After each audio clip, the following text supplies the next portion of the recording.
Hi guys, welcome to our channel. Bigg Boss season 9లో రెండో రోజు ఎవరెవరికి ఎంత శాతం ఓటింగ్ జరిగిందనేది ఈ వీడియోలో చూసేద్దాం. ఇక తనుజ, అందరూ అనుకున్నట్టే తనుజ 25% ఓటింగ్తో కొనసాగుతోంది. ఇక రెండవ స్థానంలో సుమన్ శెట్టి 19% ఓటింగ్తో కొనసాగుతున్నాడు. సుమన్ శెట్టికి ఇంత ఓటింగ్ కలగడానికి ఆయన ఇన్నోసెంట్ అనే చెప్పాలి. ఇక ఇందులో భాగంగానే మూడో స్థానంలో ఇమాన్యుయల్ 16% ఓటింగ్తో కొనసాగుతున్నాడు. ఇమాన్యుయల్కి జబర్దస్త్ ఆడియన్స్ ఎక్కువ ఉండడం వల్ల ఆయనకి ఇంత ఓటింగ్ జరిగిందని చెప్పాలి. ఇక నాలుగో స్థానంలో సంజన 10% ఓటింగ్తో కొనసాగుతోంది. సంజన మైండ్ గేమర్ అని, సంజన చాలా బాగా ఆడుతుందని, సంజన లేకపోతే ఈ బిగ్ బాస్ 9 చూడలేమంటూ స్టార్ మా కింద ప్రోమో కింద కూడా కామెంట్స్ వచ్చేస్తున్నారు. ఏది ఏమైనప్పటికీ సంజనాకి ఇంత ఓటింగ్ జరగడం ఎవరు ఊహించలేకపోతున్నారని చెప్పాలి.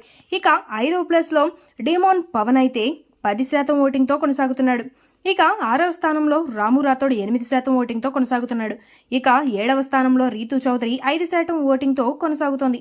అసలు రీతూ చౌదరి టాప్లో ఉండాలి, కానీ అలాంటిది టాప్ 7లోకి వచ్చేసింది. ఇక 8వ స్థానంలో ఫ్లోరా షైనీ 3% ఓటింగ్తో కొనసాగుతోంది. ఫ్లోరా షైనీకి ఇంత తక్కువ ఓటింగ్ జరగడానికి ఆమె కారణం అని చెప్పాలి. ఎందుకంటే హౌస్లో ఆమె పెద్దగా ఇన్వాల్వ్మెంట్ అనేది ఎక్కడ కనిపించట్లేదు.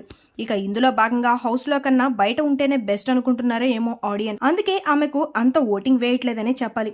ఇక చివరిగా సృష్టి వర్మకి 3% ఓటింగ్తో కొనసాగుతోంది.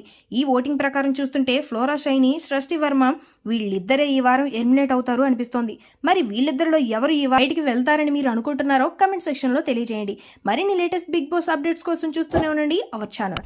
ఈ వీడియో మీకు నచ్చినట్లయితే లైక్ చేయండి, షేర్ చేయండి, సబ్స్క్రైబ్ చేయండి. Thanks for